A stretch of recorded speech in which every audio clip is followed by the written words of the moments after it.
कुछ बंदियां दे नाम ही सोहणे लगदे ने ते दिल विच होवे आस किसे दे आवन दी, फिर झूठे काम ही सोहणे लगदे ने।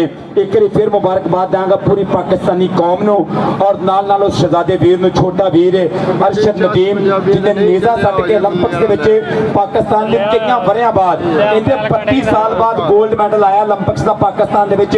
सल्यूट पेश करते अरशद नदीम कि पाकिस्तानी कौम का नाम उच्चा किया, इस धरती का नाम उच्चा किया। वेल डन, जिंदाबाद अरशद नदीम। और दस रहे इस नौजवान ने कि उगण वाले उग पैंदे ने, सीना चीर के पत्थरां दा, और नौजवान की मेहनत रंग लैके आई, पाकिस्तान का सबद हलाली परचम उच्चा होया। अरशद नदीम वेल डन, जिंदाबाद जिंदाबाद जिंदाबाद। सो थैंक्स अरशद नदीम मेरे वास्ते जिन्हें पाकिस्तान का नाम उच्चा किया उच्चे तौर पर, वो वास्ते कि उन्हों का कोई नाम नहीं लेंदा जेड़े रहिंदे सोचते ने, उन्हों का कोई नाम नहीं लेंदा जेड़े रहिंदे सोचते ने ते बेहिम्मते कुछ कर नहीं सकते, खुद नूं रहिंदे नोचते ने ते वो तां मर के जींदे रहिंदे।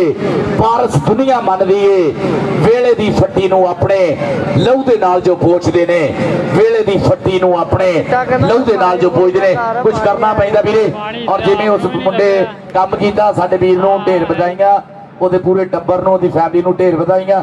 और पाकिस्तान के ਜਿਹੜੇ हालात ਉਹਦੇ ਵਿੱਚ ਏਡਾ ਵੱਡਾ ਉਹਦਾ ਕੰਮ ਜਿਹੜਾ नीरज भाई ਜਿਹੜਾ ਸਾਡਾ भाई इंडिया तो ਜਿਹੜਾ सैकेंड रहा भाई, उन्होंने बहुत ज़्यादा अपॉर्चुनिटीज़ ने, पर फिर भी उन्हें स्पोर्ट्समैन स्पिरिट का भी मुजाहरा किया, उसकी फैमिली ने भी।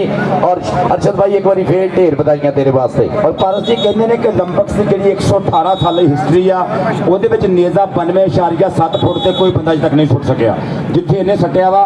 और ये इंटरनेशनल आलमी रिकॉर्ड कायम किया है। और अपने मुजाफात चो निकलिया, पिंडा चो निकलिया नौजवान, अपने सिर से मेहनत की, फिर लोगों की हलाशेरी ने उस नौजवान को बहुत सारी इज्जत के नाल नवाजिया। फैजान साई जी